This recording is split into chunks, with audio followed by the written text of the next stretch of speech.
안녕하세요. 저는 광주광역시에 사는 44살 여성입니다. 살다 보면 참 다양한 사람들을 만나게 되죠. 믿었던 사람 중에 내게 해를 끼치는 사람도 있는가 하면 생각지도 못한 은인 같은 사람이 있기 마련입니다. 제게는 남들이 들으면 놀랄 만한 특별한 인연이 있어 좋아하는 사연 채널에 이야기를 신청하게 되었네요. 숨쉬기도 버겁고 바닥을 치던 제 인생을 바꿔준 귀인 이야기 들어봐 주실래요?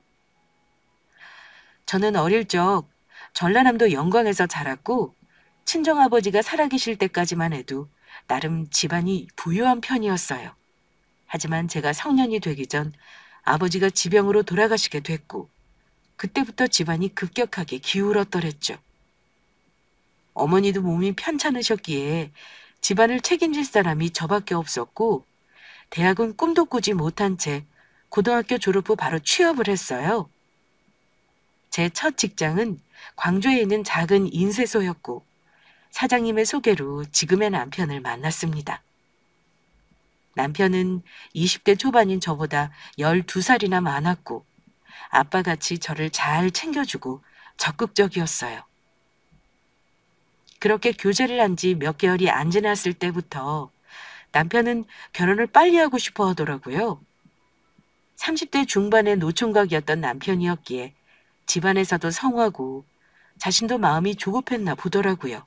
그리고 시댁이 광주였기에 일을 하고 싶다면 학가에서 살면서 계속하는 게 어떻겠냐고 저를 설득하더군요.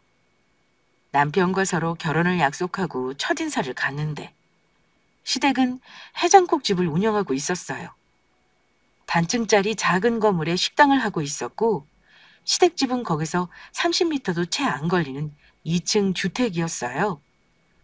시부모님 두 분 모두 60대 초반의 나이였고 특이하게 막둥이인 어린 신우가 있더라고요.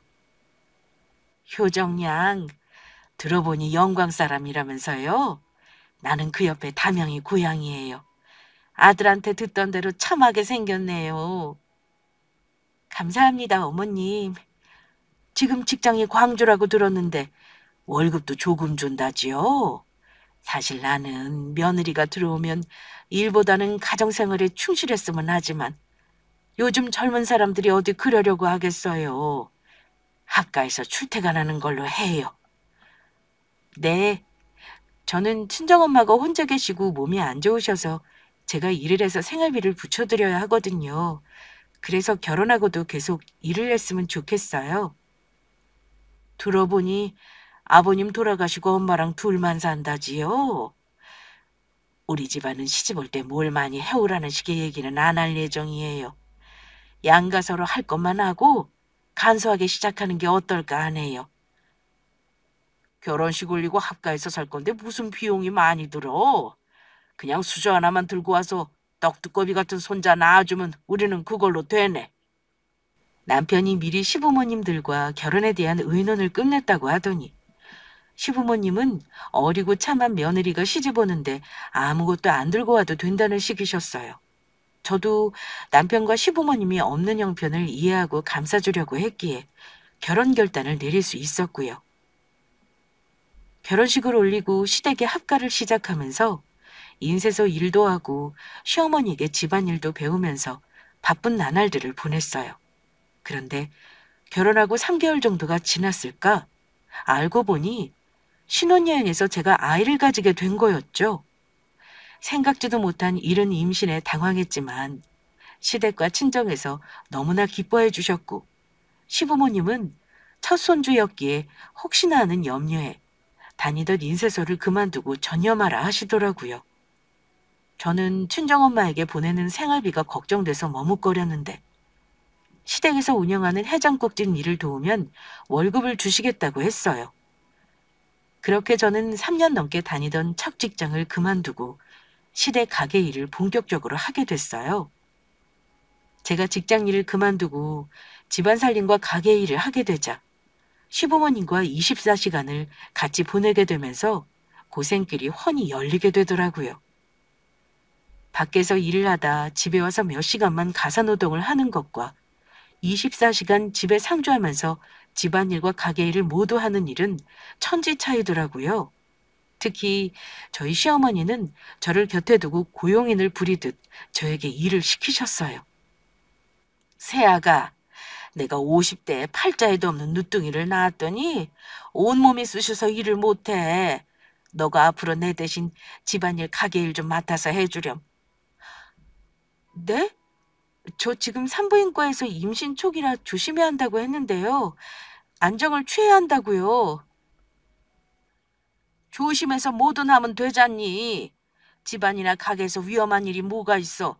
돌도 씹어먹을 나이에. 무거운 것만 들지 말고 찬찬히 다 하면 돼. 솔직히 앞으로 너희 친정의 생활비도 우리가 보내주는데 그 정도 일은 해야 하지 않겠어? 네, 알겠습니다, 어머님. 내가 해야 할 일들 매일 정해줄 테니까 어여 손에 익히고 네 신우도 앞으로 네가 등하교 시키고 해야 하니까 시간 꼭 기억해 두려무나. 아가씨 학교 등하교까지 저보고 시키라는 말씀이세요? 가게 일이나 집안일도 충분히 많은데 제가 어떻게 그것까지 하나요? 뭐가 어려워? 임신했다고 누워있으면 안 돼. 운동도 해야 하는데, 응? 걷기 삼아 신우 데려다 주고 데리러 오고 하면 되지. 이럴 거면 차라리 막달될 때까지 그냥 인쇄소 일이나 할 걸 그랬다는 생각이 절로 들었어요. 제가 보기에는 시어머니 몸이 그렇게 안 좋다고 보이지 않았고 물 한 잔까지 떠다 바쳐야 하는 상황이 너무 힘들었어요. 거기다 엎친 데 덮친 격으로 이제 12살인 신우까지 저보고 돌보라는 거예요. 앞으로 아이 낳으면 어차피 육아를 해야 하는데 처음 하는 것보다 신우를 키워보면서 미리 경험을 해봐야 한다나 뭘 하나요? 핑계 없는 무덤 없다고 시어머니의 자기 위주의 지시에 하는 일이 너무 많다는 말이 목까지 차올랐으나 시부모님이 친정 생활비를 주기로 한 이상 제가 어떻게 거부할 수 있었겠어요? 남편에게 시댁에서 하는 일이 많다고 하소연을 해봐도 밖에 나가 일하는 것보다는 편할 거라는 속도 모르는 말만 되돌아왔고 시댁에서 절 도와줄 아무도 없이 입 꾹 다물고 시집살이와 넘쳐나는 일들을 소화해야만 했죠. 그렇게 제 개인 시간 한번 가지지 못하고 산재한 시댁 일들을 하다 보니 막달이 되었고 첫째 딸을 낳게 되었어요. 아들을 원하셨던 시부모님과 남편은 실망한 기색이 역력했으나 둘째는 꼭 아들을 낳으라고 하시더라고요. 첫 아이를 낳고 산후조리는 친정엄마가 시댁에 오셔서 도와주셨고 어찌 보면 제가 결혼하고 가장 마음 편하고 행복한 시간이 아니었나 싶네요. 아이가 첫돌이 되면서 시어머니는 본격적으로 제게 신우를 맡겼어요. 아이들은 같이 커야 좋다면서 신우를 첫째, 손녀를 둘째로 생각하라는 말만 남기고 심지어 자신은 취미생활을 즐기러 다니시지 않겠어요? 그렇다고 신우가 순한 성격도 아니었기에 갓돌된 아이를 얻고 해장국집 일에 신우 등하교하는 일들은 투잡을 하는 것보다 더 극한 직업이었네요. 그러던 한날은 신우를 하굣길에 데리러 갔더니 같은 반 여자아이와 싸우고 있더라고요. 보아하니 다른 아이들보다 머리 하나는 더 큰 신우가 아이를 일방적으로 때리고 있는 꼴이었어요. 아가씨, 아무리 화가 나도 친구를 때리면 어떡해요? 그만해요. 얘가 자기 지우개 맘대로 가져다 쓴다고 나를 먼저 때렸어. 그걸 어떻게 참아? 엄마 아빠도 당한 만큼 꼭 갚아주려고 했단 말이야. 그래도 친구끼리 사이좋게 지내야죠. 여자친구 얼굴을 저렇게 핥히면 되나요? 사과하세요. 싫어. 난 잘못한 거 없는데 어떻게 사과를 해? 언니는 멍청한 거야? 왜 그런 등신 같은 소리를 해? 아가씨, 말도 이쁘게 하세요. 아무리 그래도 제가 새언니인데 등신이라뇨. 저랑 이 친구 집에 가서 같이 사과해요. 싫어. 하고 싶으면 언니나 사과하고 와. 난 집에 먼저 갈 테니까. 당시 신우는 초등학교 고학년이 됐었는데 세대 차이가 있어서인지 사춘기가 빨리 오더라고요. 원래 고집불통에 자기 맘대로 해야 하는 성격인데다가 사춘기 반항까지 합쳐져서 제가 무슨 몸종같이 불임을 당하면서 돌보고 있었어요. 그날도 자기 반 여자의 얼굴을 꼬집고 흉터를 내서 제가 그 집 부모들에게 너무 죄송하다고 고개 숙여 사과를 해야 했었죠. 누가 봐도 신우가 잘못한 일이었고 명목상 제가 보호자였기에 해야 하는 일이었지만 신우 골다구에 속아서 열불이 나더라고요. 어려도 신우다 보니 한 대 쥐어박을 수도 없고 말 그대로 총체적인 난국이었죠. 신우는 어릴 적부터 성격이 자기 고집대로만 해야 하는 성격이었는데 타고난 것도 있었지만 시댁 식구들이 막둥이라고 오냐오냐 키워서 더 그렇게 된 것 같아요. 어릴 적부터 성년이 될 때까지 신우가 시댁의 보스나 마찬가지였죠. 저도 한 번은 제 자식 인형을 마음대로 뺏어가 울리는 신우에게 한 소리 했는데 그걸 시부모님과 남편에게 일러바쳐서는 제가 되려 당한 적도 있었어요. 그런 일들이 얼마나 많았는지 몰라요. 시부모님과 남편은 손주 자식보다 신우가 우선이더라고요. 그 뒤로 저는 반포기하고 제 풀에 꺾여 그냥 신우가 해달라는 대로 해주고 말았고요. 그렇게 20년이 지나 나이 30살이 넘어서도 신우는 저한테 이래라 저래라 부려먹는 게 습관이 되어 있었어요. 하루는 저한테 자기가 중요한 회의 서류를 집에다 두고 왔다며 당장 가져다 달라는 게 아니겠어요? 한창 해장국집 일을 하고 있던 바쁜 저보고 직접 가져다 달라고 떼를 쓰는 바람에 금방 해주고 말아야겠다 싶어서 신우가 일하는 1시간 거리의 신우 회사를 갔어요. 신우는 3년 전 20대 후반에 임용업계에서도 유명한 회사에 화장품 연구원으로 입사를 하게 됐었어요. 한성격하는 신우였지만 나름 머리가 좋은 편이었고 대학원 박사까지 한 재원이었거든요. 신우가 다니는 회사는 중소기업이었지만 화장품을 직접 개발해서 가성비 품질 좋은 회사로 유명한 곳이었고 시부모님 남편이 신우의 입사를 엄청 자랑스러워 했더랬죠. 신우네 회사를 직접 간 건 처음이었는데 식충 건물의 규모가 꽤 크더라고요. 제가 서류를 전하러 갔더니 마침 점심시간이라서 신우가 팀 직원들과 회사 건물 로비에서 저를 기다리고 있었어요. 아가씨, 늦지 않아서 다행이네요. 말한 서류가 이게 맞죠? 왜 이렇게 늦었어요? 또 돈 아낀다고 버스 타고 왔죠? 급한 거니까 택시 타고 오라고 했잖아요. 점심도 못 먹으러 가고 기다리기만 하고 이게 뭐예요? 미안해요. 그래도 택시비가 10,000원이 넘는데 어떻게 그냥 타요? 앞으로 아가씨나 집에 중요한 거 두고 가지 마요. 아까 연락받고 얼마나 깜짝 놀란지 알아요? 서류 한 번 가져다 준 거 가지고 엄청 생색이네. 그만 가보세요. 잔소리 좀 그만하고요. 진아 씨, 이분은 누구셔? 이분 때문에 점심도 안 먹고 기다린 거야? 우리 집에서 일하는 식모예요. 제가 회의 자료를 깜빡하고 집에 두고 왔지 뭐예요? 그래서 빨리 오라고 그렇게 말했는데 느려 터져서 원. 진아 씨 엄청 부잣집인가 보다. 잘 산다는 말은 들었지만 집에 고용인도 두고 그래요? 좋겠다. 우리 맛있는 점심 먹으러 가요. 제가 후식으로 커피 쏠게요.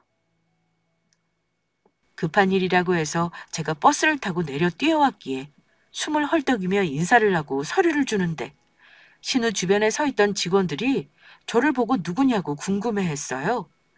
제가 식당 일을 하다가 급히 신우 회사에 갔기에 작업복을 입고 있는 상태라서 몰골이 말이 아니었어요. 그런 남루한 제 행색을 보고 얼굴을 찌푸리던 신우는 저를 자기네 집 식모라고 소개를 하는 거예요. 예상치도 못한 신우의 대답에 저는 수치스러움으로 얼굴이 타들어가는 기분이었어요. 그때 누군가 저희 곁을 지나갔는데 신우를 비롯한 모든 직원들이 사장님 안녕하세요 라며 고개 숙여 인사를 하더군요. 누가 봐도 멋진 맞춤복을 차려입고 머리끝에서 발끝까지 부티가 나는 중년 여성이었어요.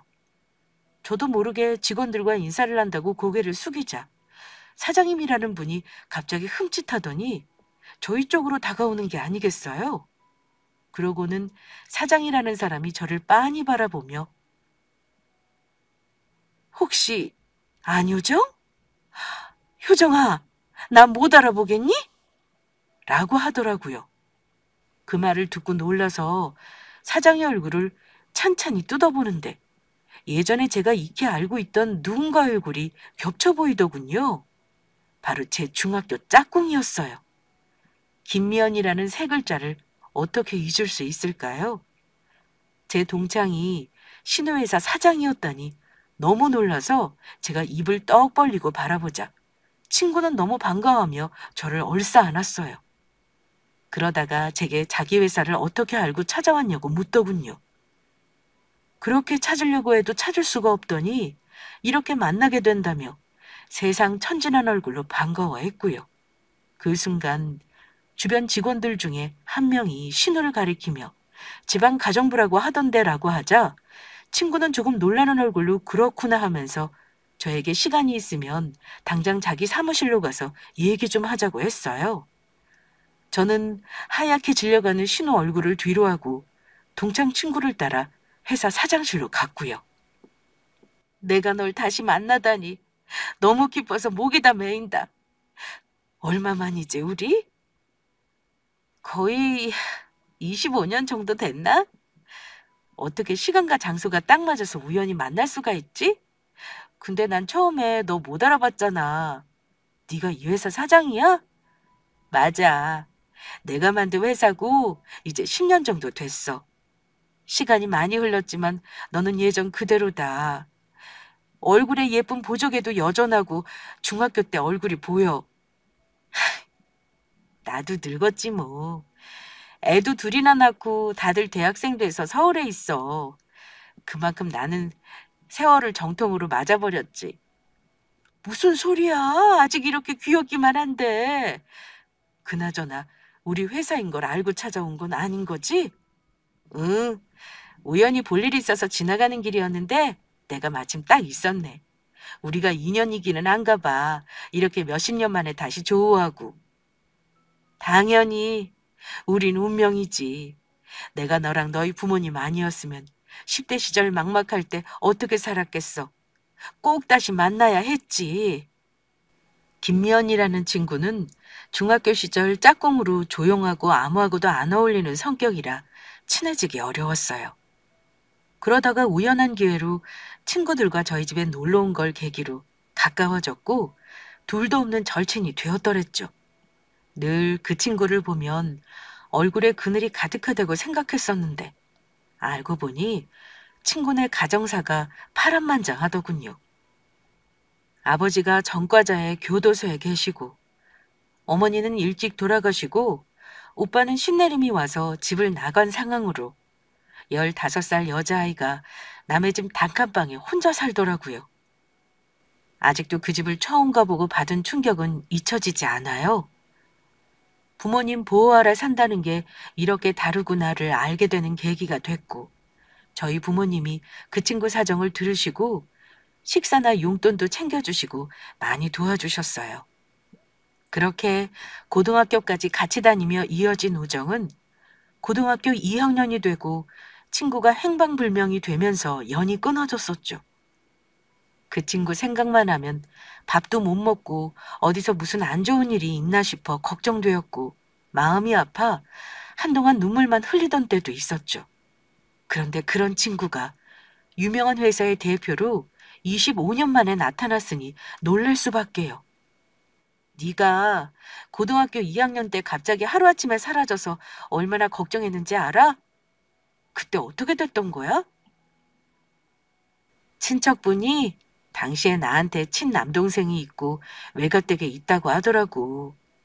나만 혼자 사는 게 안타까우셨는지 외갓집 주소를 주셨고 마침 아빠 빚쟁이들이 자꾸 집에 찾아와서 괴롭히는 바람에 어쩔 수 없이 외가로 갔었어. 그랬구나. 나는 네가 하루아침에 말도 없이 전학 가버렸다는 말을 듣고 얼마나 놀라고 슬펐는지 몰라. 그래도 다른 가족들이 있었다니 다행이다.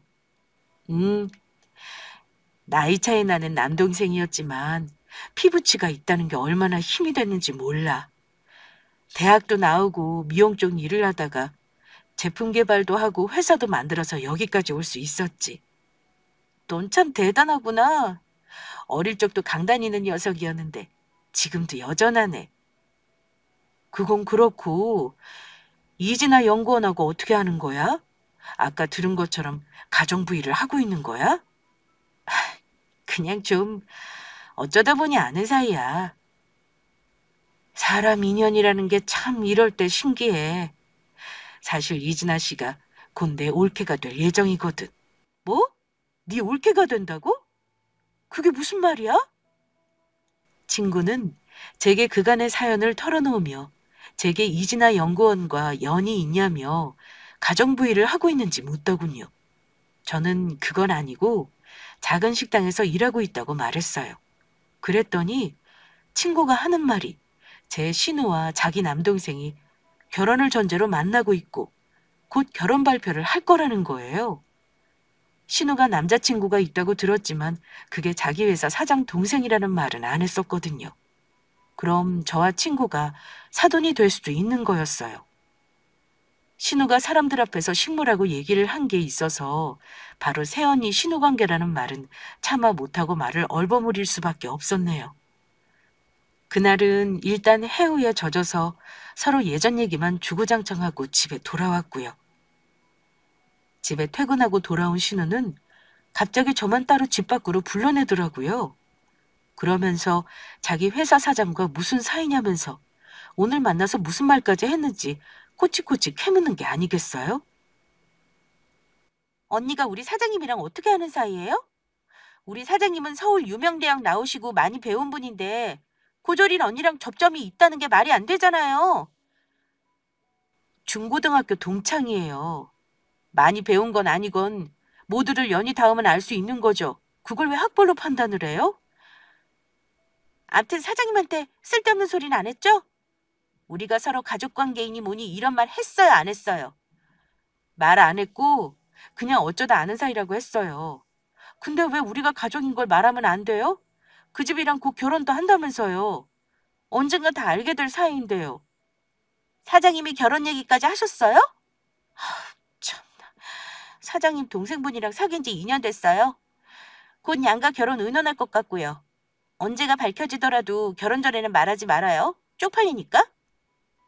신우는 저와 자기네 사장과의 인연을 알게 됐고 저한테 말하길 자기와 가족관계이고 집이 해장국집 한다는 얘기는 당분간 비밀로 해달라는 거예요. 그런 부잣집에 시집을 갈 수도 있는데 자기 집안 형편 얘기를 하면 결혼이 엎어질 수도 있다나 뭐라나요. 지금 회사 사람들은 자신을 부잣집 막내딸로 알고 있으니 그 장단에 맞추라는 거예요. 저는 금방 들킬 진실을 뭐하러 숨길까 하는 마음이 들었지만 그때는 알았노라 하고 말했어요. 그 후 2달 뒤 신우의 결혼 얘기가 본격적으로 나오게 됐고 역시나 제 친구의 남동생과의 혼담이 오고 갔어요. 시부모님과 남편은 사돈네가 신우 회사 사장 집안이라는 걸 알고 역시 막내가 복이 있어 부잣집에 시집 간다고 너무나 기뻐하셨어요. 곧 약혼식 겸 상견례를 한다고 하더니 어느 날 신우와 시댁 식구들이 상견례에 저를 안 데려간다고 하더군요. 누군가는 가게도 봐야 하니까 저는 집을 지키라는 식으로 말을 하는데 새삼 제 신세가 서럽고 신우 말 맞다나 이 집 식모살이와 진배 없다는 생각이 들더라고요. 혼자 덩그러니 해장국집 청소를 하면서 시집 와서 처음으로 시댁에서 결혼 생활에서 해방되고 싶다는 마음이 들었어요. 저를 이 집 가족으로 취급하지도 않은 사람들과 같이 살면서 희생만 강요당했지 저라는 사람의 인생은 어디로 갔나 싶기도 했고요.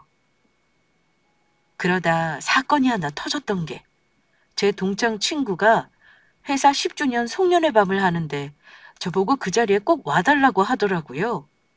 저는 식당 일 때문에 못 간다고 한사코 거절했지만 제가 측근으로 꼭 참석해야 된다고 여러 번 권유를 해서 어쩔 수 없이 가게 되었죠. 연회이다 보니 친구가 제 드레스를 직접 선물하고 화장까지 해줬어요. 거울에 비친 제 모습을 보는데 평생 본 적도 없는 귀부인이 있더라고요. 그날 저녁은 제가 마치 신데렐라가 된 기분으로 꿈만 같았어요. 그런데 그 자리에서 신우와 마주쳤고 제 드레스를 아래 위로 훑어보며 아주 생쇼를 한다는 신우이의 빈정거림을 듣자마자 그 꿈이 와장창 깨지더라고요. 지금 여기서 뭐 하는 거예요? 언니가 뭔데 우리 회사 송년회 밤에 오냐고요? 내가 우리 사장님하고 최대한 멀리하라고 했죠? 이제 곧 그 집안이랑 결혼 올리려고 하는데 망치려고 작정을 했어요? 왜 내 말 무시해요? 나도 안 오려고 했는데 참석 안 하면 해장국집으로 직접 찾아온다고 하잖아요. 그래서 어쩔 수 없었죠. 돌려 거절하지 못할 만큼 그렇게 주변 머리가 없어요?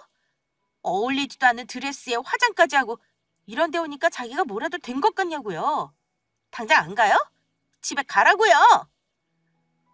오늘 연애 끝나고 친구가 할 말 있다고 해서 안 돼요. 기다리라고 했어요. 오늘만이라도 우리 둘 사이 발칵되면 알아서 해요. 입도 뻥끗하지 말라고요. 신우는 제가 송년회에 참석해서 행여나 제가 자기 집안 형편이나 숨기고 싶은 걸 말할까 봐 안달이 난 모양이었어요. 저보고 당장 집에 가라고 초조해하는 신우와 테이블에서 실랑이가 벌어졌고 그만 대화 끝에 제가 신우 원피스에 붉은 와인을 쏟고 말았더랬죠.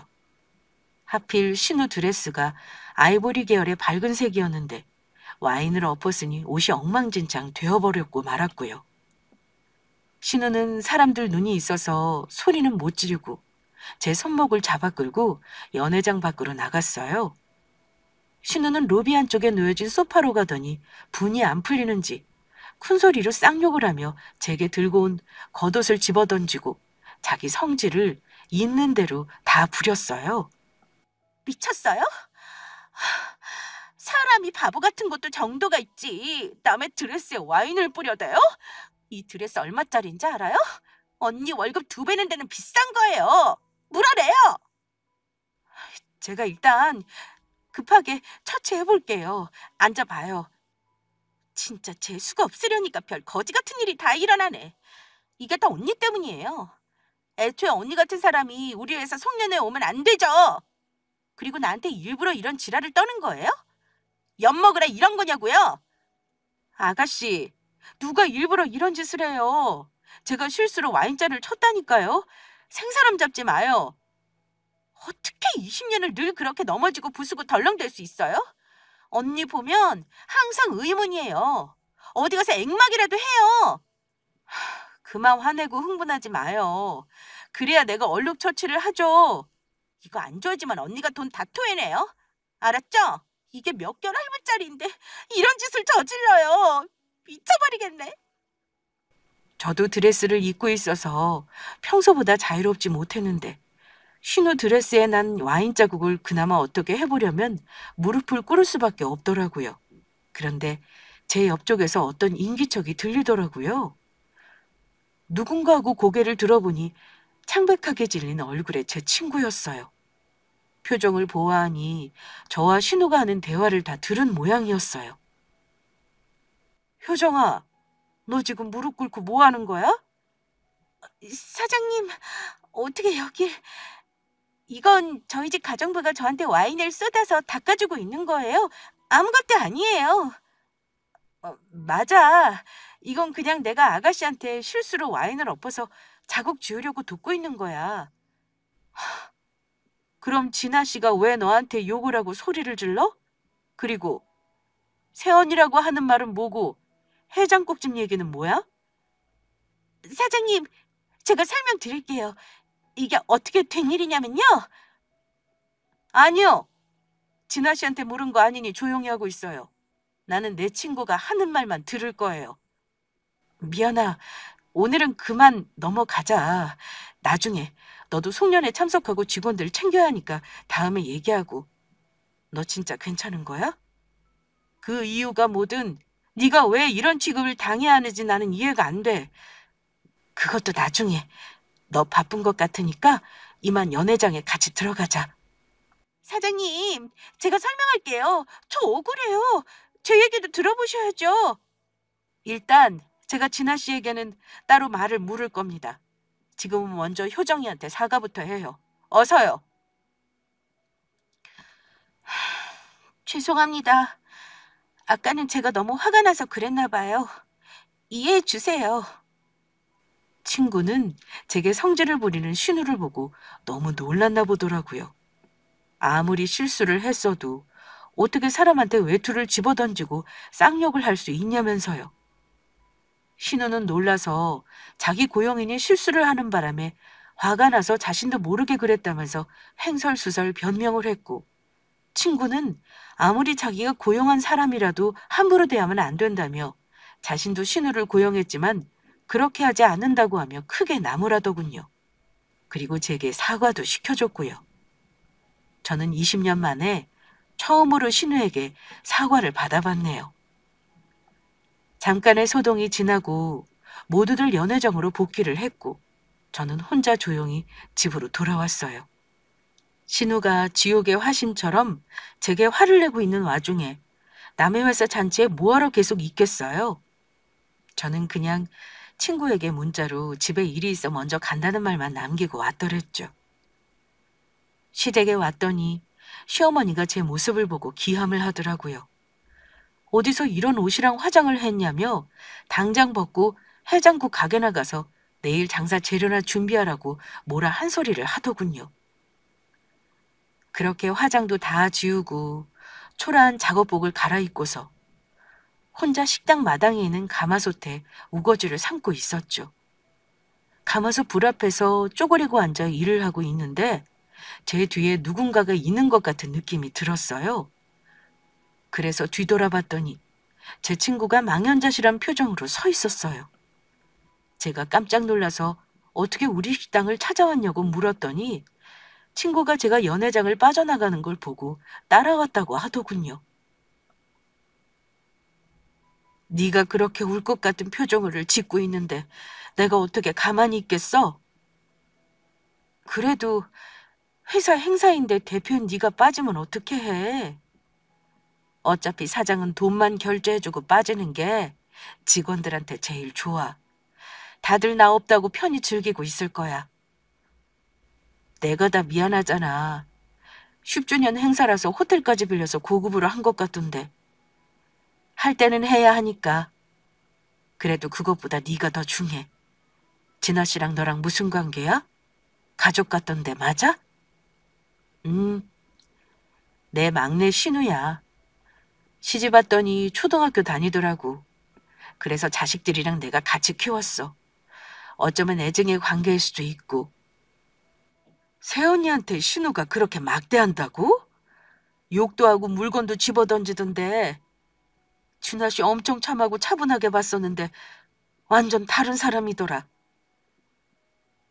성격 없는 스타일은 아니야. 아까는 화가 나니까 더 했던 거고. 그래도 그렇지. 너를 사람들 앞에서 식모라고 소개를 해? 나는 퍼즐들이 맞춰지는 것처럼 아까 얼마나 소름이 돋은지 알아? 도대체 너희 시댁 가족들은 너를 어떻게 대하고 있는 거니? 친구는 속상한 제 얼굴을 바라보면서 저와 신우의 관계에 대해 솔직히 말해달라고 했어요. 그래서 저는 그제서야 신우랑 올케 관계라고 했죠. 그 말을 듣고 친구는 그런데 왜 네 신우가 너를 식모라고 사람들에게 소개하고 양가 상견례에는 왜 안 왔냐고 묻더군요. 신우나 시댁에서 이런 낡은 식당을 하고 지질이 궁상인 걸 사돈네와 비교가 될까 봐 숨기고 싶었나 보더라고 대답을 하는데 가만히 생각해 보니 이 집 식구들이 가장 부끄럽고 숨기고 싶어 하는 건 저라는 생각이 문득 들더라고요. 그리고 저도 모르게 그간의 서러움에 눈물이 터져 나왔어요. 친구는 제가 우는 모습을 보고 꽉 안아주고는 자기 집으로 저를 데려갔어요. 저는 그간의 결혼 생활 얘기를 하면서 친구를 만나기 전까지는 지금의 내가 어떤 상황이고 처지인지 몰랐다가 진짜 사람이 누군가를 귀하다고 생각하면 너처럼 나를 챙겨주고 소중히 한다는 걸 깨달았다고 했어요. 그러면서 요새 갑자기 나란 사람의 인생은 어디로 갔는지, 나 자신의 행복이란 무언지를 떠올리게 됐다고 했습니다. 우리 이제 40 넘었어. 이제 인생 시작이라는 말이야. 지금 네가 불행하면 그게 다 무슨 소용이니? 친정엄마 돌아가시기 전까지는 시댁에서 친정 생활비 보내준다고 참고 살았고, 아이들 둘 키울 때는 애들 핑계로 버텼는데, 이제는 어떤 이유도 남아있지 않은 것 같으니 힘든가 봐. 그럴 수도 있지. 다른 이야기지만 나도 회사 키울 때는 힘든지 모르다가 이제 어느 정도 선상에 오르니까 무기력함도 오고 더 힘들더라. 안효정이라는 내 이름은 사라지고 그냥 결혼 20년 차의 초라한 아줌마만 남아있는 것 같더라고. 아이들도 전부 독립해서 집을 나가고 시댁에는 아무도 내 편이 없고 가족이 없는 기분이라 더 외롭고. 충분히 그럴 수 있지. 진아 씨가 너 대하는 모습이랑 말만 들어도 네가 얼마나 힘들었을지 알 것 같아. 20년을 잘 참고 잘해왔다고 괜찮다고 생각했는데 아니었나 봐. 나 이제 시댁 식구들한테서 해방되고 싶어. 진심으로 이혼하고 싶어. 네가 원하는 대로 하고 싶은 거 다 하고 살아. 이제 내가 옆에 있으니까 뭐든 다 도와줄게. 네가 10대 때 내게 많은 걸 해줬듯이 이제는 내가 그 은혜를 갚고 싶어. 제 말을 가만히 들어두던 친구는 내 귀한 사람을 이렇게 막대하는 시댁 식구들과 신우를 가만둘 수 없다는 말을 하더라고요. 그러면서 자기 동생 결혼을 파기하고 제 존재를 감추고 거짓말하려고 한 사과를 받아내겠다고 했어요. 그렇게 시작된 친구의 다짐으로 다음날 신우는 회사에서 사장실로 불려가 올케를 식물하고 막말하고 속이며 상견례에도 데려오지 않은 부분에 대한 사과를 요구했나 보더라고요. 신우는 사장 친구가 결혼도 파기할 거라는 말을 듣고 저를 찾아와 득달같이 화를 내며 멱살을 잡았어요. 도대체 당신이 무슨 짓을 했는 줄 알아? 사장님한테 신우 올케 사이도 밝히고 시댁에서 자기를 막대했다고 일러바쳐? 미쳤어? 사실이니까요. 이미 아가씨가 쌍욕하고 이상한 짓 한 걸 다 봐버린 사람이라서 자세하게 설명 안 해도 다 알더라고요. 뭐? 말이라도 못하면 언니 때문에 결혼 파기하게 생겼으니 각오해요. 원상복구 시켜 놓으라고요. 아니요. 저 이 집에서 나갈 거예요. 그러니 나머지 뒤처리는 알아서들 하세요. 와, 20년 가까이 같이 살면서 이런 분인 줄 몰랐네요. 똥은 자기가 뿌려놓고 뒤는 우리 보고 치우라는 거예요? 남의 인생을 이렇게 역같이 망쳐버리고요? 뭐 우리 오빠랑 지금 이혼이라도 하겠다는 거예요? 못할 것도 없죠. 어차피 애들 전부 대학생 됐고 20년 동안 이 집안 식모로 살았으면 됐죠.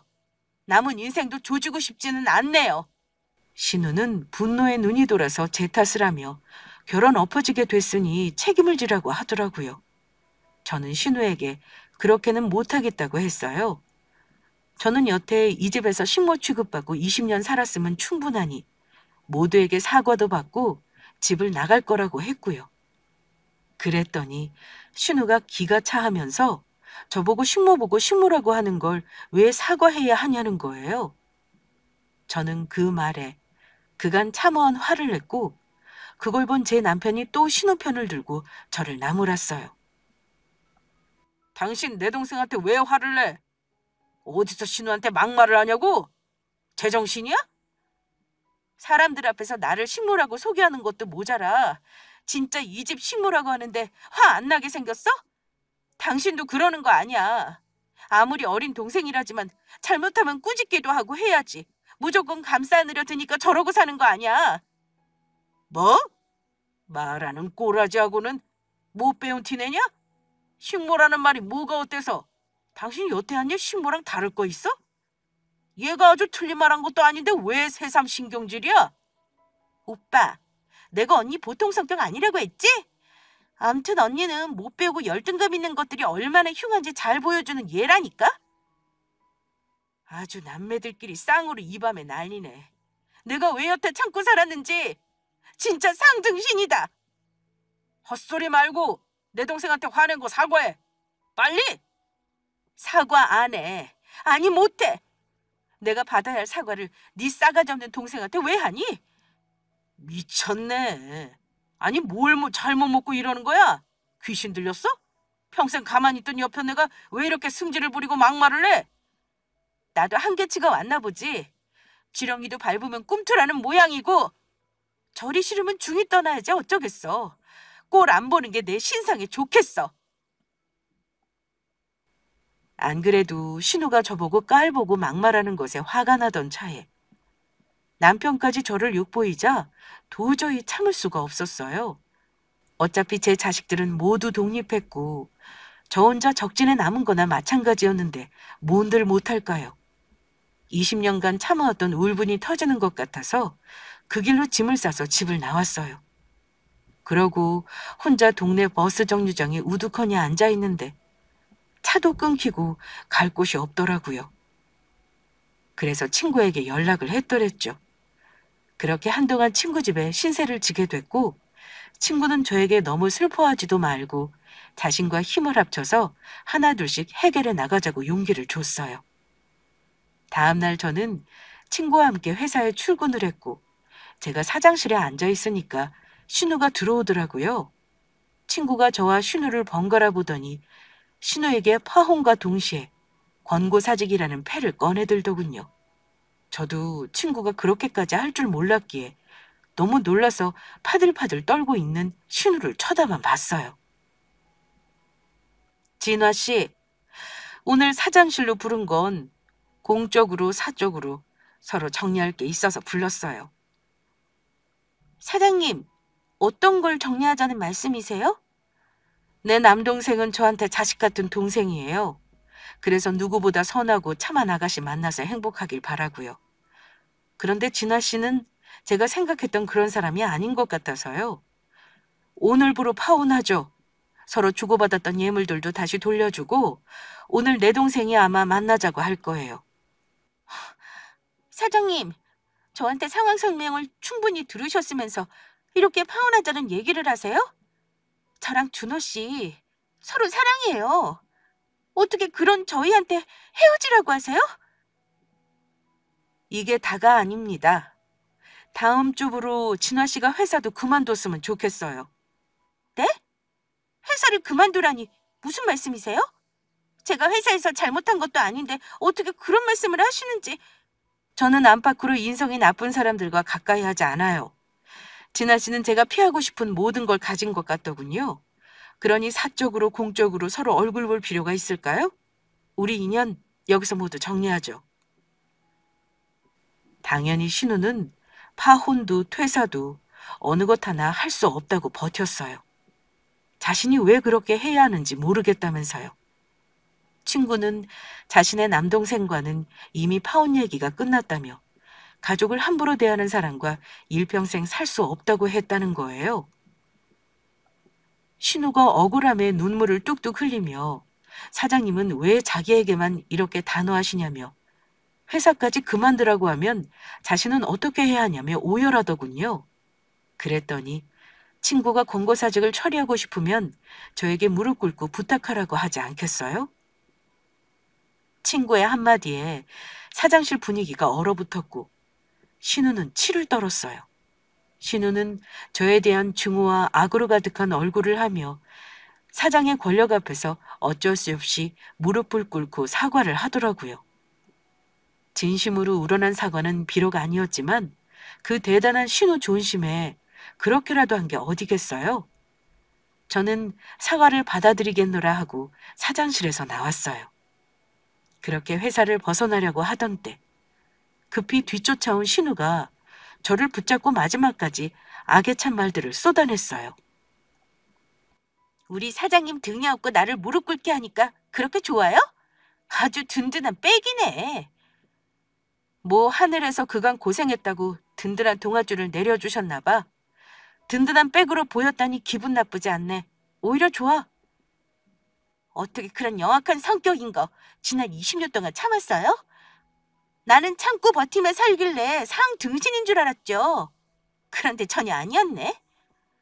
이제 가족으로의 연도 정리하고 있는 판에 나한테 까불지 마요, 이진아 씨. 함부로 내 몸에 손대거나 막말도 하지 말고요. 파혼이나 퇴사 말고 더한 꼴 보고 싶어요? 신우가 집안에 사람 잘 들어와야 한다더니 등신 같은 제가 들어와서 집안 말아먹고 자신의 인생이 꼬였다며 저주를 퍼부었어요. 신우의 아기에 찬 모습을 보면서 신우를 자식같이 키운 정도, 시댁에 대한 미련도 다 사라지고 시댁의 식모처럼 살아온 지난 20년이 주마등처럼 스쳐 지나가더라고요. 제 손목을 잡고 있던 신우 손을 내려치면서 저는 냉정하게 돌아섰습니다. 그리고 더는 시댁 식구들과 연을 맺고 살 필요가 없음을 절실히 느꼈어요. 저는 그렇게 각성을 하고 친구가 소개해준 이혼 전문 변호사를 찾아갔습니다. 그로부터 일주일 뒤 친구는 자기 남동생과 신우와의 파혼 선언을 공식화하면서 신우를 여수 쪽 하청업체로 좌천을 보내버리더라고요. 제가 친구에게 너 진짜 한다면 하는 사람이구나라며 엄지를 치켜세우자 친구는 내 신우 퇴사만 처리한다고 했지 앞으로 어디서 일할지 말한 건 아니지 않냐며 통쾌하게 웃더라고요. 파혼 후 시댁과 신우는 저와 친구가 한 편을 먹었다며 파혼 위자료 소송도 걸고 신우를 억울하게 한지로 발령을 보냈다며 회사에도 고소를 하겠다고 겁박을 했어요. 그러면 뭐 하나요? 애초에 신우와 시댁은 제 친구의 대항에 싸울 수 없는 처지였고 결국 신우가 시골 변두리 지역으로 발령이 나면서 마무리가 됐어요.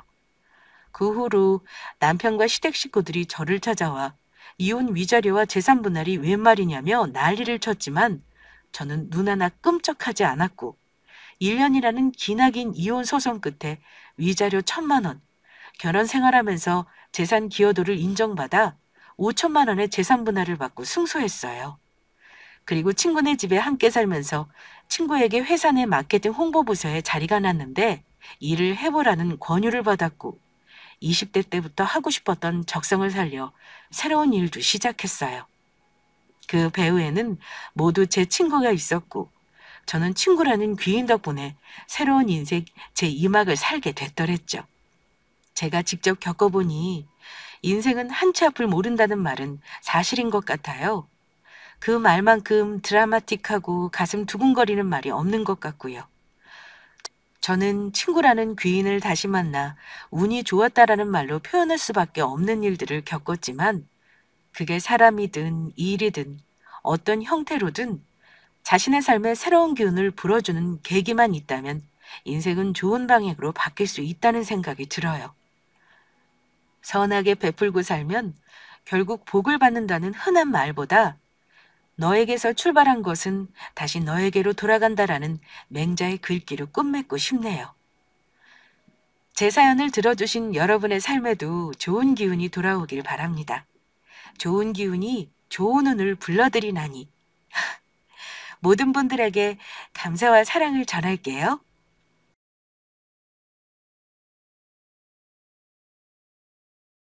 안녕하세요. 저는 30대 후반의 여성으로 결혼한 지는 8년 정도 되었습니다. 제가 이렇게 사연을 보내게 된 이유는 평범한 일상을 살던 제가 4년 전 겪었던 엄청난 일들을 여러분께 말씀드리고자 해서입니다. 그때 저는 영화나 뉴스에서나 접했던 이야기가 바로 제 앞에서 현실로 일어날지는 상상도 하지 못했거든요. 그것도 너무나 평범한 주부였던 저에게 말이에요. 저희 결혼 초반 남들은 시댁 문제로 여러 가지 갈등이 많다고들 하는데 저는 전혀 그렇지가 않았습니다. 그 이유는 결혼 전부터 저를 친동생처럼 살뜰히 챙겨주셨던 저희 형님 덕분이었죠. 하지만 누가 알았을까요? 저희 형님에게 그런 엄청난 일이 벌어질 줄 말이에요. 제가 남편과 결혼하고 2년 정도 되었을 무렵 형님은 뜻밖의 사고로 식물인간이 되어 깨어나지 못하게 된 것입니다. 형님이 식물인간이 되어버린 그 사고가 형님의 재산을 노린 가족 중 한 명의 소행이라는 것이 나중에 밝혀지게 되었지만 말이에요. 그리고 그 모든 사건을 해결했던 사람이 다름 아닌 바로 저였는데요. 지금부터 여러분께 그 이야기를 해보려 합니다. 저는 결혼 전부터 시집살이를 남들보다 편하게 했던 것 같습니다. 아니, 시집살이를 거의 하지 않았다고 봐도 될 것 같아요. 왜냐하면 결혼 전부터 제가 시댁에 적응하지 못할까 봐 제 곁에서 하나하나 세심히 절 챙겨주셨던 저희 형님이 계셨으니까요. 형님은 제가 시댁에 인사를 드리러 간 첫날부터 저를 정말 따뜻이 맞이해 주셨던 분이었습니다. 그때 형님도 아주버니와 결혼하고 1년도 안 되었을 때라 적응하기 힘들었을 텐데도 말이에요.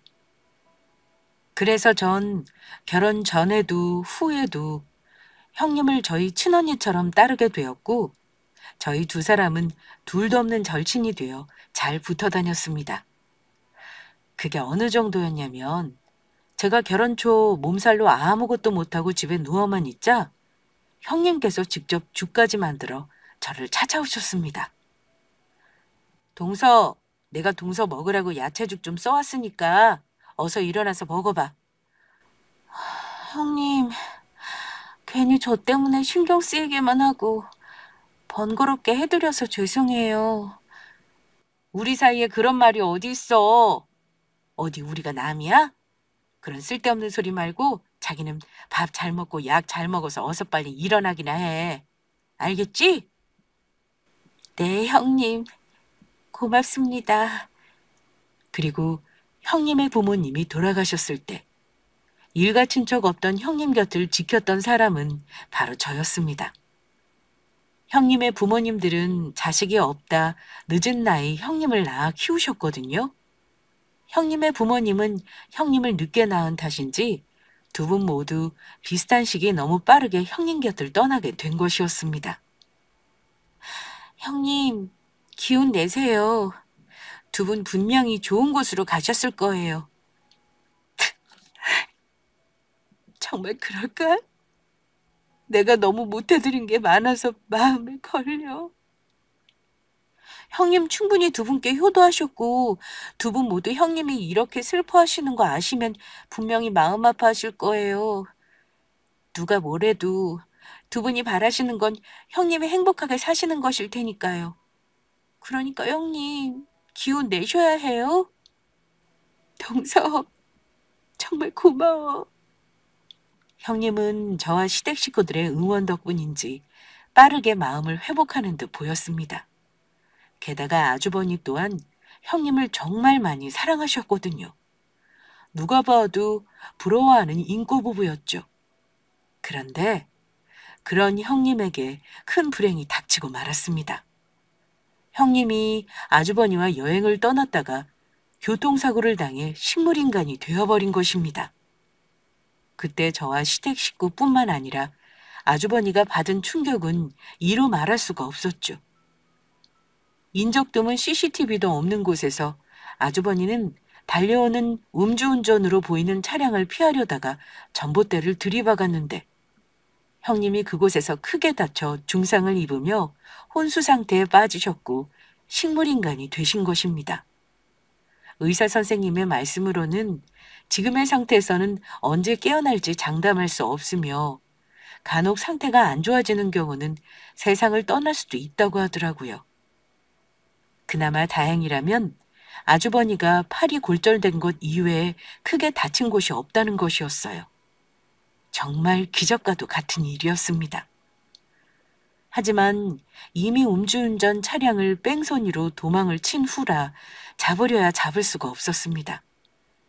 하필 형님 내 차 블랙박스도 며칠 전 고장이 난 상태라 뺑소니 차량이 어떤 차량인지 확인할 수 없는 상황이었죠.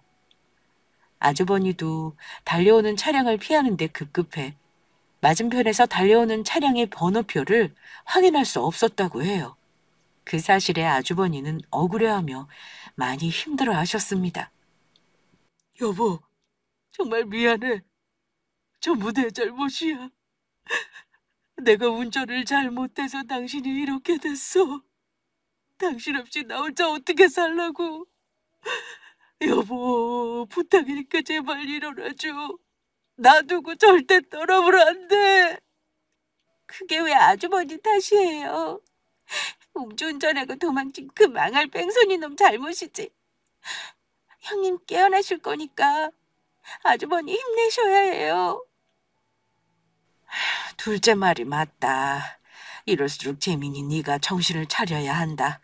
그래야 첫째도 정신 차리고 일어나지. 형 기운내. 형수님 분명히 깨어나실 수 있을 거야. 하지만 아주버니는 본인이 운전하던 차에서 형님이 다쳤다는 게 큰 충격이었는지 결국 실신하고 말았고 병원 응급실까지 실려가게 되었어요. 그리고 그 후 아주버니는 형님을 깨어나기 위해 최선을 다했습니다. 따로 간병인을 쓰지 않고 회사까지 관두고 형님을 직접 돌보기 시작했던 것이죠. 아주버니의 그런 모습에 병원 사람들이며 주변 사람들이며 모두 감동하고 말았고요. 그나마 조금 안심이 되는 것이라면 형님의 부모님이 돌아가시면서 남기신 유산이 있었기에 형님을 일일병실에서 편히 지내게 하며 아주버니가 마음 놓고 형님을 돌볼 수 있다는 것이었습니다. 비록 혼수 상태라 형님이 아무것도 모른다고 할지라도 말이에요.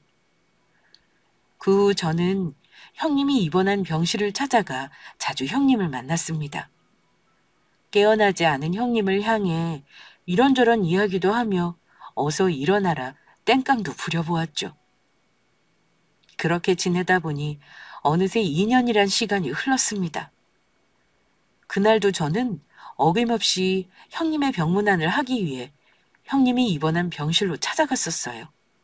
전 산소 호흡기를 달고 있는 형님을 향해 그날도 어김없이 같이 이야기를 했습니다.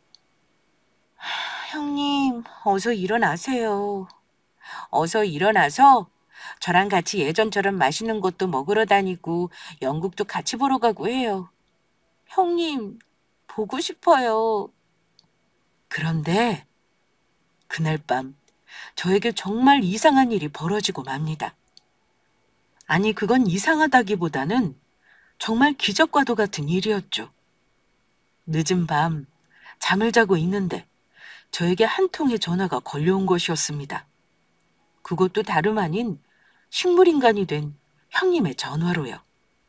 저는 저에게 걸려온 전화번호를 확인하고 너무 놀라 거실로 나왔습니다. 그리고 떨리는 마음으로 전화를 받게 되었죠. 여, 여보세요? 동서? 나야, 동서. 여보세요? 정말로 형님이세요? 형님, 정말로 깨어나신 거예요? 동서, 곁에 사방님이 있는 거라면 티내지 말고 내 말 잘 들어? 지금 바로 내가 입원한 병원에 와줄 수 있어? 내가 깨어났다는 거 절대 얘기하면 안 되고 혼자 와야 돼.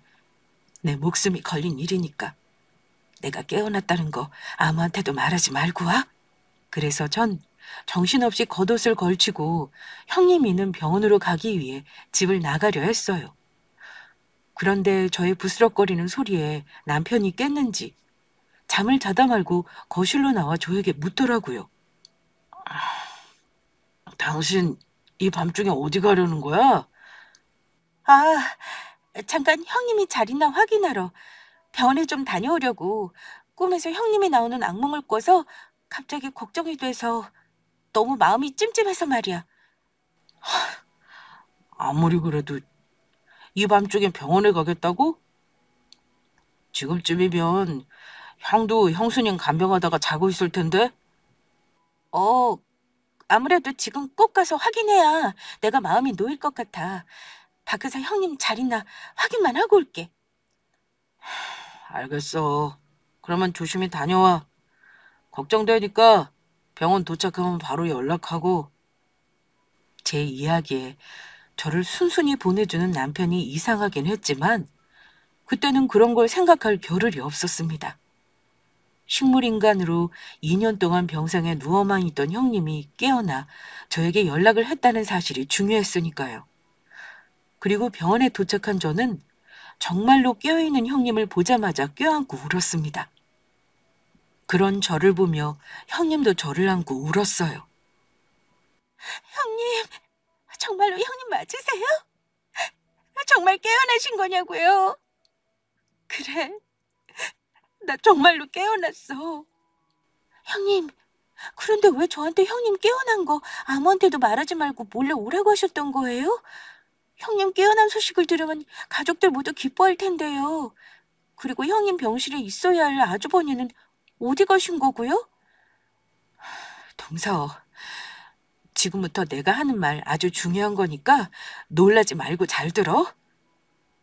그리고 듣게 된 형님의 이야기는 정말 모두가 경악할 만한 충격적인 진실이었습니다. 형님은 음주운전을 한 뺑소니 차량에 사고를 당한 것이 아니었습니다. 이 모든 것은 전부 아주버니가 형님의 재산을 노리고 꾸민 짓이었던 것이에요. 형님은 부모님이 돌아가시면서 큰 유산을 물려받게 되었는데 남들은 평생 가도 만져보지 못할 재산들이었습니다.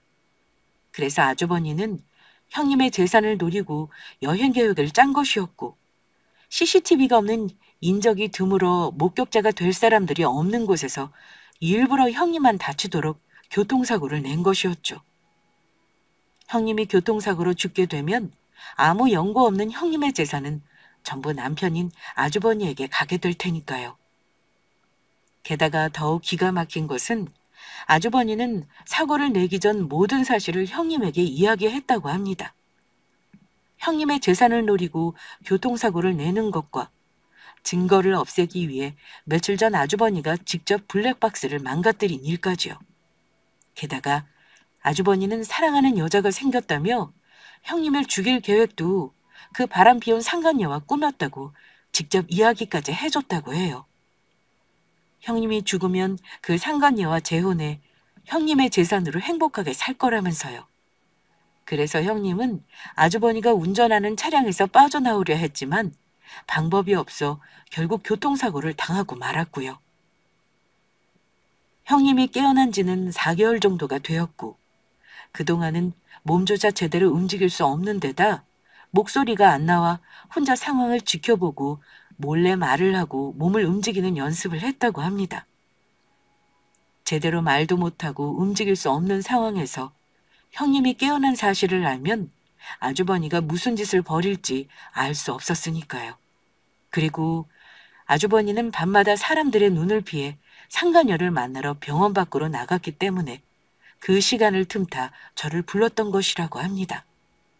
게다가 요즘엔 낮에 형님을 돌보는 것도 소홀해져 자리를 자주 비우기 시작했다고 하더라고요. 다행히 형님은 혼자 말하는 연습을 많이 했던 것인지 말하는 속도가 느리고 발음이 부정확하긴 했지만 대화하는 데는 크게 불편하지 않았습니다. 그래서 내가 유일하게 믿을 수 있는 동서에게 사실을 알려주는 거야. 형님, 그러면 앞으로 제가 어떻게 하면 될까요? 형님도 깨어났고 지금이라도 경찰에 연락해 신고해야 하는 거 아니에요? 아니, 지금은 아니야.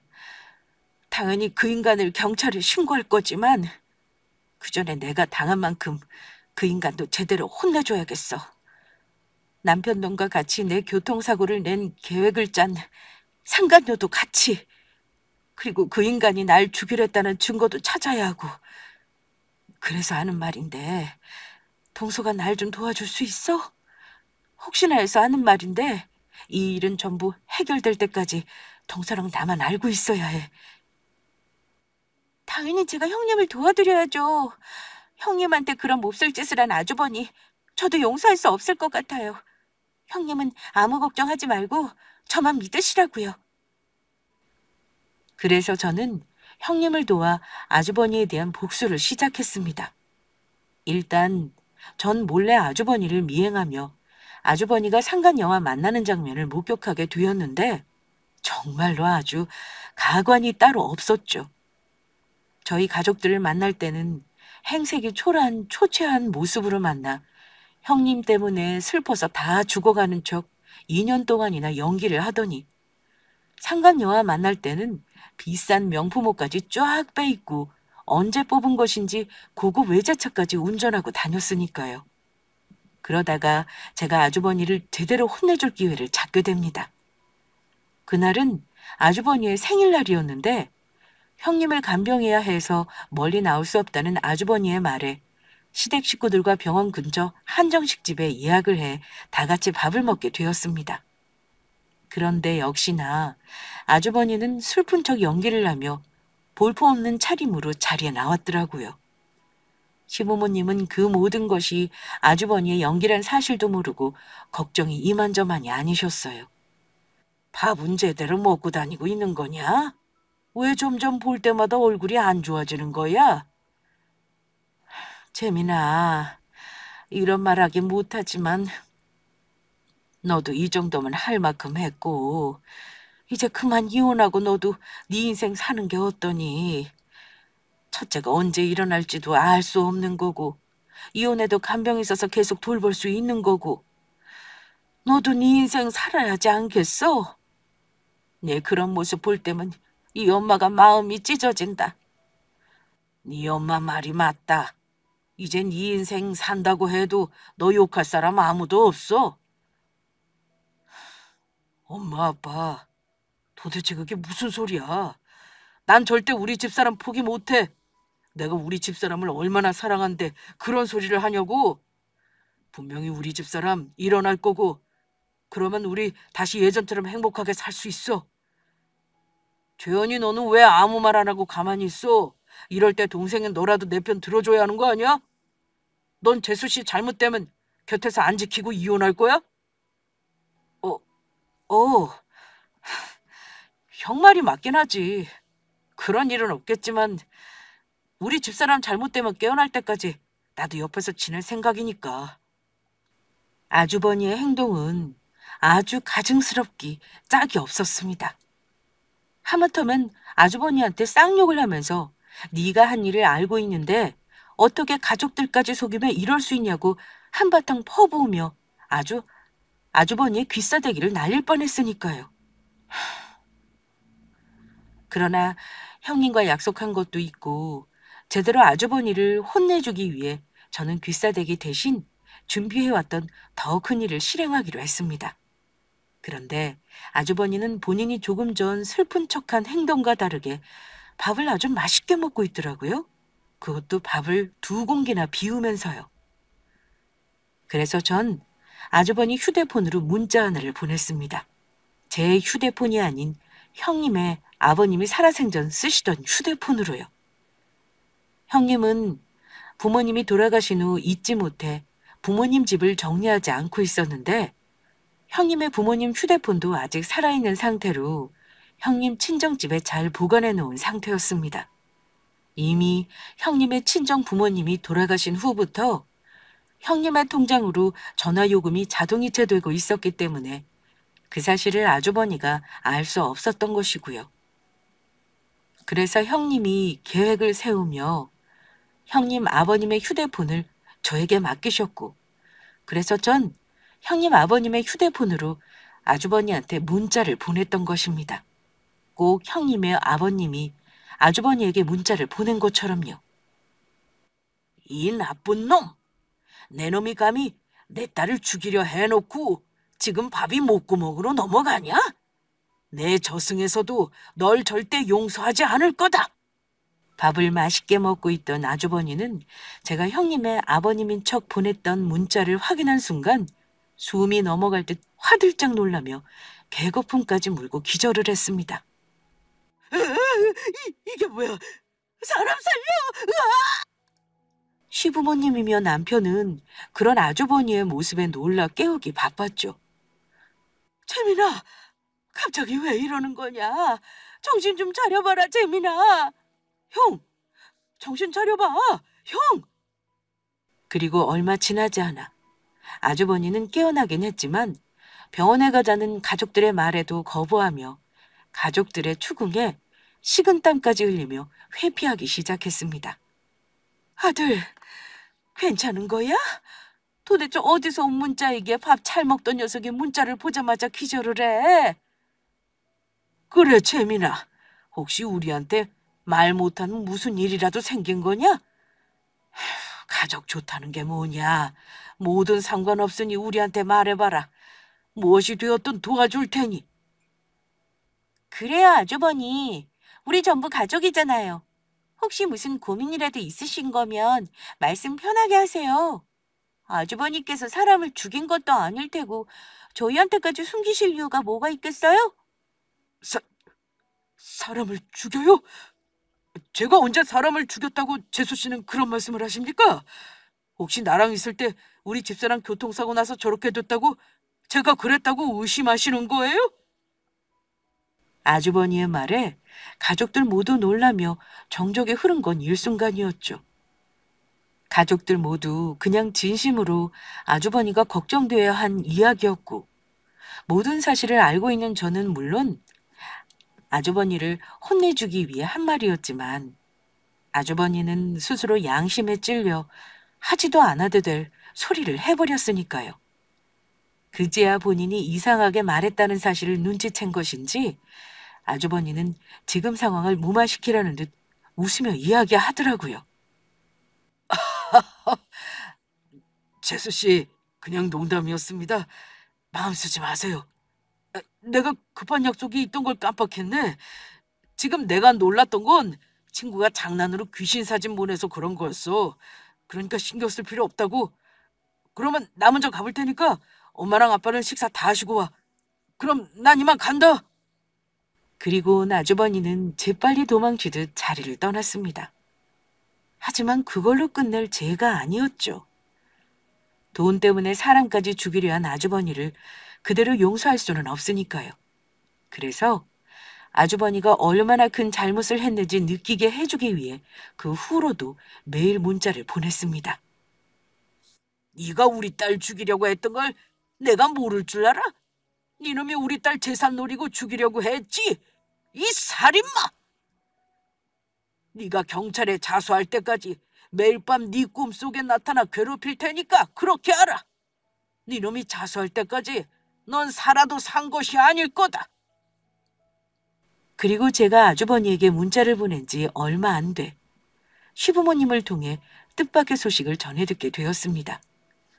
아주버니가 요즘 뭐가 힘든지 계속 악몽을 꾸며 제대로 생활을 하지 못하는지 정신과 약을 먹기 시작했다는 거예요. 시부모님이야 아주버니가 왜 갑자기 정신과 약을 먹게 된 것인지 알 수 없으셨겠지만 저는 아주 잘 알고 있었죠. 정황으로 보아 아무래도 제 문자에 아주버니는 정말로 밤마다 형님의 아버님이 나타나는 악몽을 꾸고 있는 것 같았으니까요. 그러던 어느 날 저녁, 저는 그날도 어김없이 형님을 만나러 잠시 집을 비웠습니다. 남편이 야근이 잦은 편이라 그 시간을 틈타 매번 형님을 만나러 갔었으니까요. 그런데 언제 온 것인지 남편이 집에서 불도 켜지 않은 채 가만히 거실에 앉아 저를 기다리고 있더라고요. 그리곤 집에 도착한 저를 보자 남편이 저에게 심각한 표정으로 이야기를 하자고 했습니다. 그리곤 꺼낸 남편의 이야기에 저는 깜짝 놀랄 수밖에 없었죠.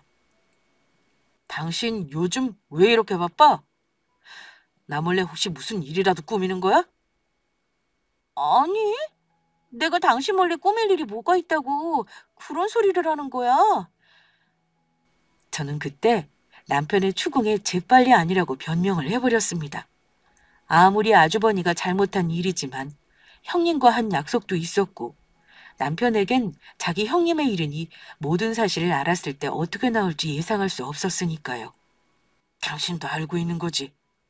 우리 형 일, 저번에 형 생일날 부모님이랑 밥 먹으면서 당신이 형한테 한 말에 나 전부 눈치챘었다고. 그래서 요즘 우리 형 일 알아보고 다니느라 당신 늦게 다닌 거였잖아. 내 말이 틀려? 당신 그게 무슨 소리야? 나는 전혀 모르겠는데? 그런데 저의 답에 남편의 행동은 깜짝 놀랄 만한 것이었습니다.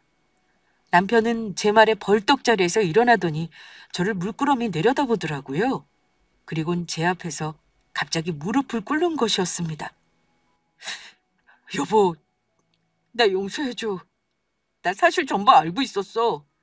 형이 형수님한테 무슨 일을 꾸몄던 것인지 전부 알고 있었다고. 그런데 내 형이라 형한테 기회를 주고 싶어서 내가 경찰에 신고하기 전에 형이 반성하고 스스로 자신의 죄를 뉘우치길 바라면서 기다리고 있었는데 형은 전혀 그럴 마음이 없는 것 같아. 몇 년을 기다려도 바뀌지 않아. 그동안 형이 형수님 재산 노리고 죽이려고 했던 거 모르는 척하고 있었는데 나도 더는 형 용서할 수가 없을 것 같아. 그리고 실은 형한테 좀 더 기회를 줄까 기다려준 것도 맞지만 나 스스로도 좀 두려워서 그랬던 것 같기도 해. 형 하나로 형뿐만이 아니라 나도 부모님도 우리 가족 전부 상처 입게 될 게 겁이 났었어. 그런데 당신이 하는 행동을 보니 우리 형이 무슨 짓을 했는지 알게 된 것 같고 그제야 정신이 번쩍 들더라. 여보, 그동안 아무 말 못해서 정말 미안해. 알고 보니 남편은 형님이 사고가 난 2년 전부터 모든 사실을 알고 있었더라고요. 형님이 교통사고가 나고 잠시 마음을 추스르기 위해 밖으로 나갔는데 병원 밖 구석에서 상간녀와 통화를 하고 있던 아주버니를 발견했던 거예요. 그리고 남편이 들은 내용은 가히 충격적이었던 것이었습니다. 형님의 재산을 노리고 아주버니는 상간녀와 짜고 일부러 교통사고를 내 형님을 없애려고 했던 것이니까요. 그 사실에 남편은 큰 충격을 받아 한동안 말은 안 했지만 제정신이 아니었다고 해요. 그래서 아주버니한테 기회를 주고 정 아니다 싶으면 남편 스스로 경찰에 신고할 생각이었다고 합니다. 가장 가까운 사람인 저에게 말하고 싶었지만 혹시 이 일로 자기 집안의 실망에 제가 떠나갈까봐 남편은 너무 두렵고 무서워 그동안 말을 못했다고요.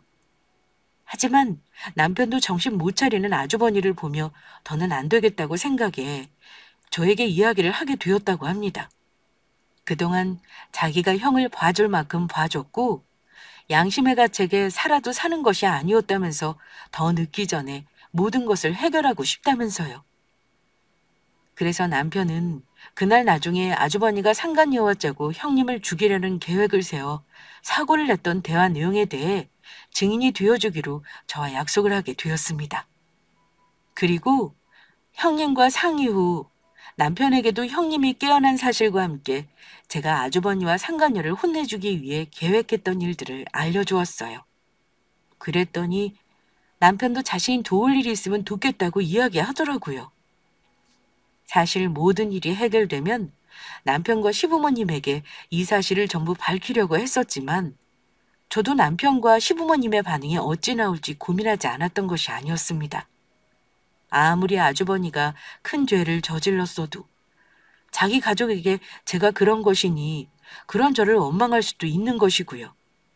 저도 사실 형님과 계획을 하며 다른 사람은 몰라도 남편에게까지 이 사실을 전부 숨기고 있다는 것이 미안했었거든요. 하지만 도리어 남편은 자기 형일 때문에 저까지 고생시키는 것 같아 미안하다며 기꺼이 저와 형님의 편이 되어주었습니다. 그 말에 그동안의 걱정들이 눈 녹듯이 사라지며 남편이 정말 든든하게 느껴졌죠.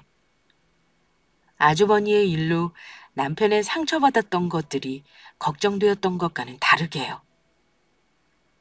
그리고 그 후 저는 계획했던 것들을 하나하나 다시 실행해 나가게 됩니다. 상간녀는 형님이 식물인간이 되어 자신들을 감시할 수 없다고 생각했던 것인지 아주버니와 바람 피운 사진을 본인 SNS에서 보란 듯이 올려놨더라고요. 아주버니가 미혼인 것인 것처럼 설명하며 결혼할 남친을 하고 소개했습니다. 그래서 전 상간녀가 다니는 회사 홈페이지 게시판에 익명으로 모든 사실을 폭로했습니다.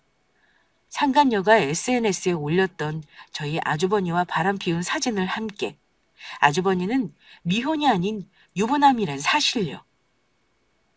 아주버니와 형님이 결혼한 사진도 형님의 얼굴을 가린 채 올려버렸습니다.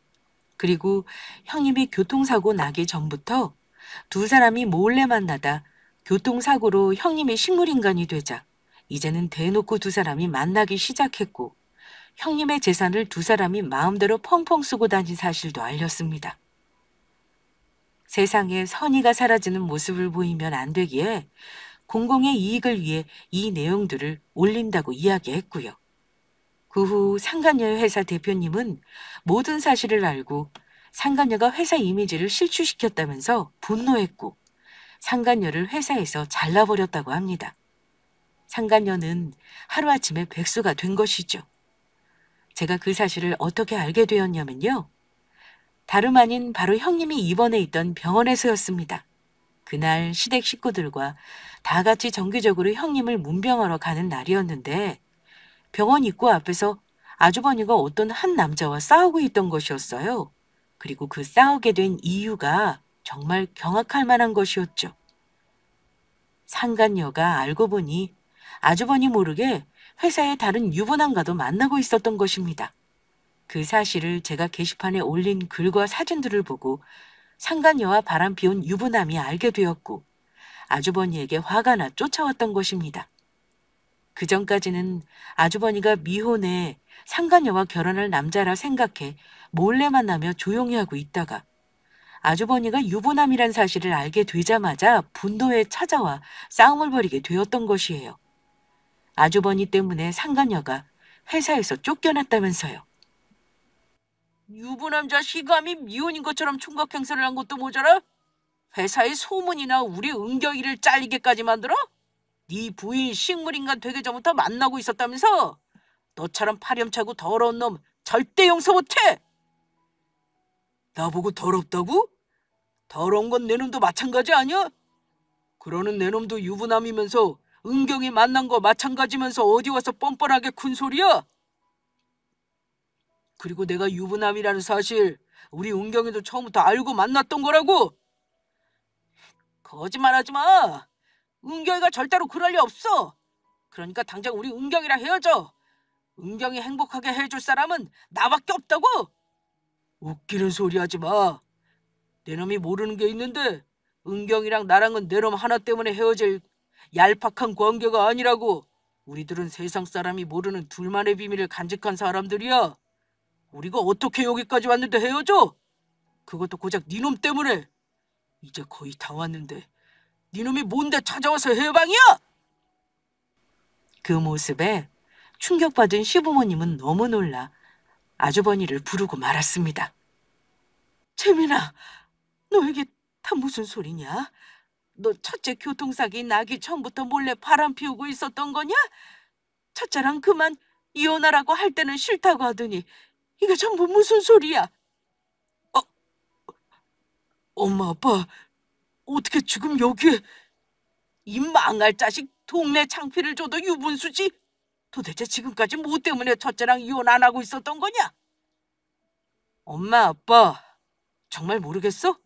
전부 형수 재산 노리고 형이 그랬던 거라고.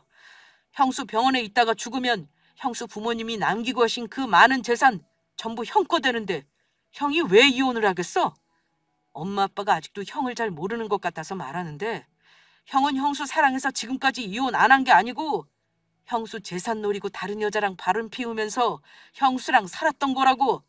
저 인간은 내 형이 아니라 바로 인간 쓰레기야, 쓰레기.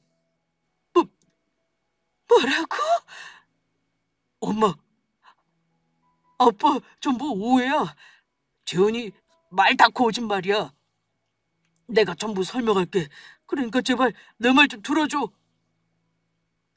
이 죽일 놈. 내가 널 그렇게 가르쳤든 너 오늘 어디 나한테 혼 좀 나봐라. 재현이 말이 거짓말이면 네 놈이 첫째 몰래 바람까지 피우면서 왜 딴짓을 한 건데? 첫째가 나한테 얼마나 잘해줬는데 내 놈이 그럴 수 있어. 이 인간 같지도 않은 놈. 아주버니의 시커먼 속내를 알게 된 시부모님은 분노하고 말았고 시어머니는 아주버니의 뺨을 후려치셨습니다. 그리고 시아주버니는 많은 사람들이 보는 앞에서 쪽이란 쪽은 다 당하며 시부모님에게 먼지 나도록 딱 죽지 않을 만큼 맞았죠. 남편은 곁에서 그런 아주버니를 보며 맞아도 싸다고 이야기했습니다.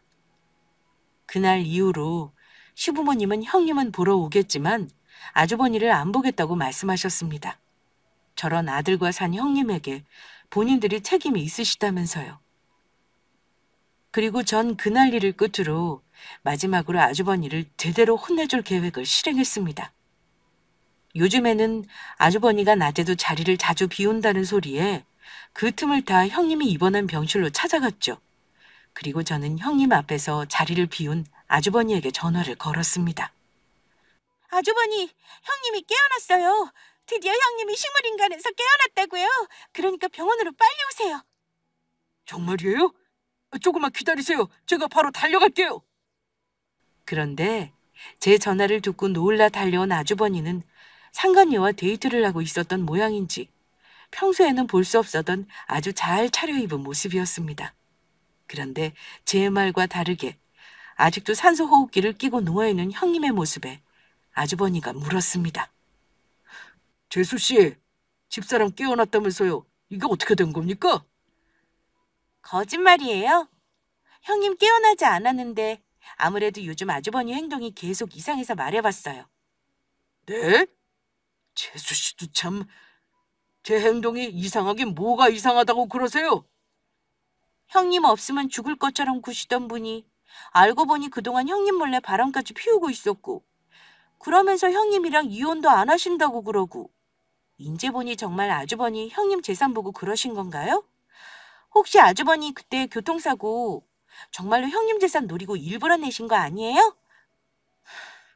재수 씨, 아무리 그래도 그게 무슨 말씀입니까? 제가 물론 집사람 몰래 바람 피운 건 사실이지만 저 그렇게 인간 쓰레기 아닙니다. 제가 만약 집사람한테 그런 몹쓸 짓을 한 거라면 천벌을 받아도 아무 말 하지 않겠습니다. 아주버니, 그 말 정말 책임지실 수 있겠어요? 물론이고 말고요. 그러는 재수 씨야말로 무슨 증거라도 가지고 그런 이야기를 하는 건가요? 혹시나 해서 하는 이야기인데 저한테 한 말 다른 사람 앞에서는 절대 하지 않는 게 좋을 겁니다. 아무 증거 없이 그런 말 떠벌리고 다녔다가는 허위사실 유포와 명예훼손으로 재수 씨 제가 고소할 테니까. 재수 씨가 법적으로도 처벌받을 수 있다는 소리입니다. 그러니까 그 주둥이 조용히 다물고 다니라고. 내 말 무슨 말인지 알겠어? 웃기고 있네. 이 쓰레기 같은 놈이 어디서 그걸 주둥이라고 나불거리고 있어. 앞으로 주둥이 다물고 다닐 사람은 내가 아니고 바로 내 놈이 될 거다. 뭐라고? 내 놈? 이게 정말... 너도 우리 집사람처럼 나한테 죽고 싶어서 그래? 평생 식물인간으로 병원에서 썩게 해줘? 역시 형님 교통사고 낸 거 내 놈이 일부러 그런 거였지? 그래, 내가 일부러 그랬다. 그래서 내가 그랬다는 증거라도 있냐? 증거 있냐고! 너도 우리 집사람처럼 되고 싶지 않으면 앞으로 조용히 사는 게 좋을 거야. 하지만 아주버니의 말에 대답한 것은 제가 아니었습니다.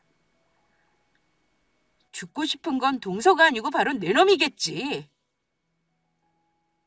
시아주버니 말에 대답한 사람은 식물인간으로 영원히 깨어나지 못할 거라 아주버니가 철석같이 믿고 있던 형님이었으니까요. 깨어난 형님의 모습에 아주버니는 바로 바닥에 주저앉고 말았습니다. 당신 어떻게 일어난 거야? 내 놈 혼내주려고 저승에서 살아 돌아왔다 이놈아.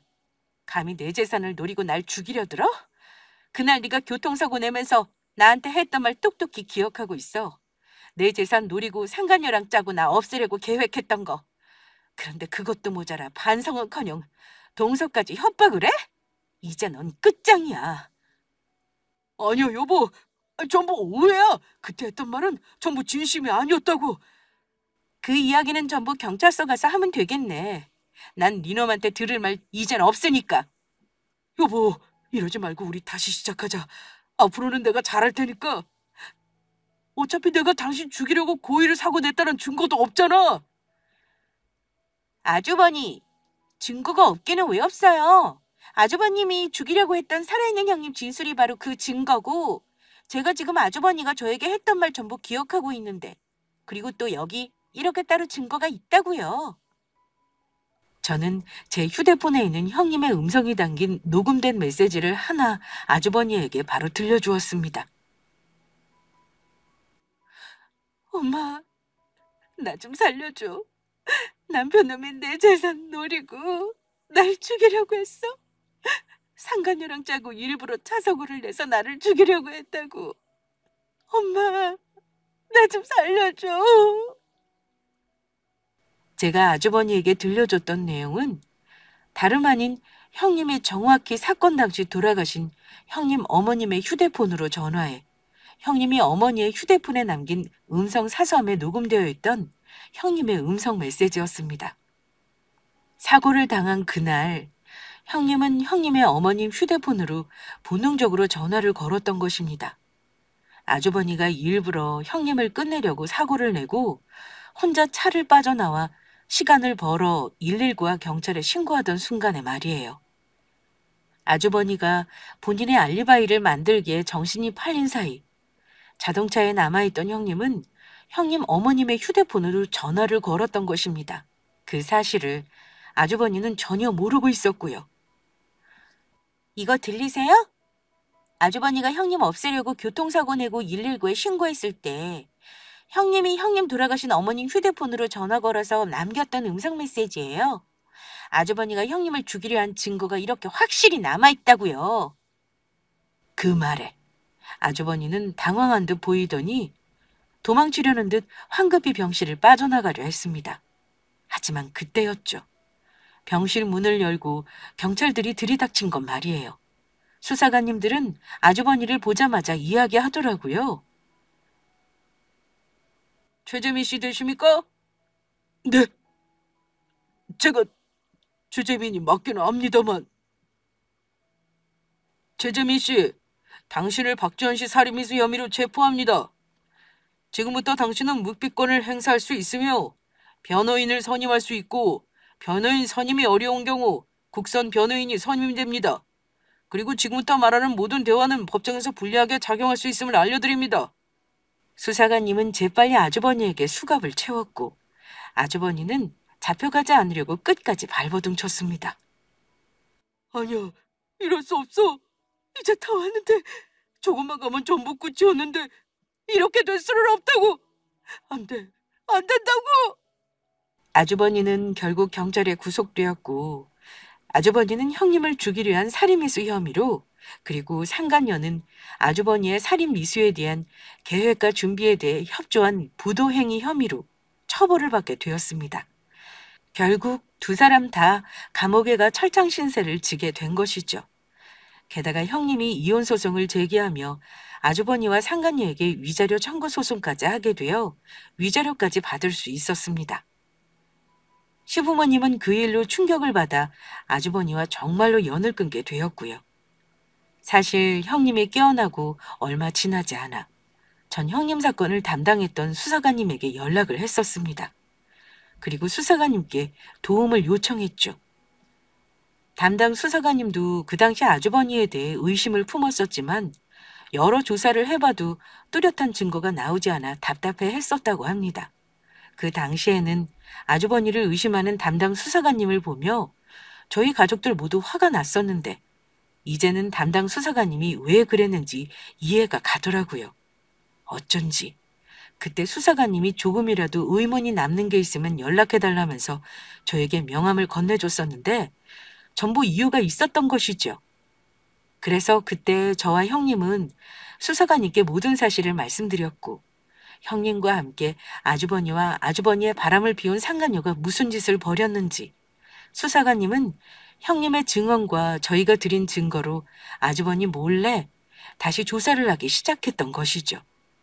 그래서 그때는 찾지 못했던 다른 증거들과 함께 아주버니와 상간녀의 진술까지 받아낸 것 같더라고요.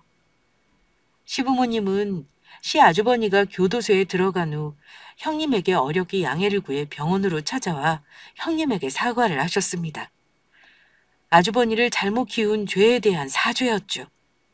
형님은 시부모님과 앞으로 다시 얼굴 볼 일은 없겠지만 두 분 잘못이 아니라며 두 분을 용서해 주었고요. 왜냐하면 아주버니와 다르게 시부모님은 좋은 분들로 형님이 결혼 생활을 할 때도 정말 잘해주셨거든요. 그 후 형님은 열심히 재활치료를 받으며 회복에 힘쓰셨습니다. 옆에서 그런 형님을 제가 많이 도와주었고요. 남편도 아주버니 일 때문에 형님에게 많이 미안해하면서 잘 도우며 보살펴달라고 저에게 부탁을 했었습니다. 형님은 왼쪽 다리 골절이 심해 재활치료를 해도 정상인처럼 걷는 건 무리였지만 그래도 두 발로 다시 걸으며 자신의 삶을 되찾은 것에 대해 감사해 하시는 것 같더라고요. 그리고 시간이 흐른 현재 형님은 다행히 병원에서 퇴원해 건강한 모습으로 잘 지내고 있습니다. 저와도 친자매처럼 계속 연락하며 지내고 있고요. 부모님도 돌아가시고 형님에게 가족은 이제 저 하나밖에 없다면서 얼마나 저를 챙겨주시는지 모릅니다. 그리고 형님은 얼마 전에는 새로 만나는 남자친구가 생기셨어요. 시아주버니 일을 겪으며 다시는 어떤 사람도 만나고 싶지 않다고 했는데 형님이 노인분들 집에 찾아가 목욕을 시켜드리는 봉사활동을 나가시는 곳에서 좋은 분을 만나게 되신 것 같더라고요. 형님의 조건 같은 건 모른 채로 형님의 고운 마음씨에 반해서 무조건 형님이 좋다며 쫓아다니다 사귀게 된 것 같았습니다. 부디 그분과 좋은 인연으로 계속해 함께 하셨으면 하는 마음입니다. 물론 저도 남편과 잘 지내고 있고요. 저희 둘 사이에 이미 예쁜 왕자님도 하나 태어나 열심히 키우는 중입니다. 제가 이번 일을 겪으면서 느낀 것은 사람이 죄를 지으면 그것이 어떤 방법으로든 결국 벌을 받게 되어 있다는 것입니다. 그래서 어른들께서 어딜 가든 나쁜 짓은 하고 살면 안 된다고 하셨나 봅니다. 그러니 우리 모두 나쁜 마음보다는 착한 마음으로 서로 도우며 살았으면 좋겠습니다. 그렇게 살다 보면 이 세상도 살기 좋은 세상이 될 테고 그것이 결국 저에게 돌아와 저 또한 좋은 세상에서 살게 될 테니까요. 우리 모두 좋은 세상을 만들어 보자고요.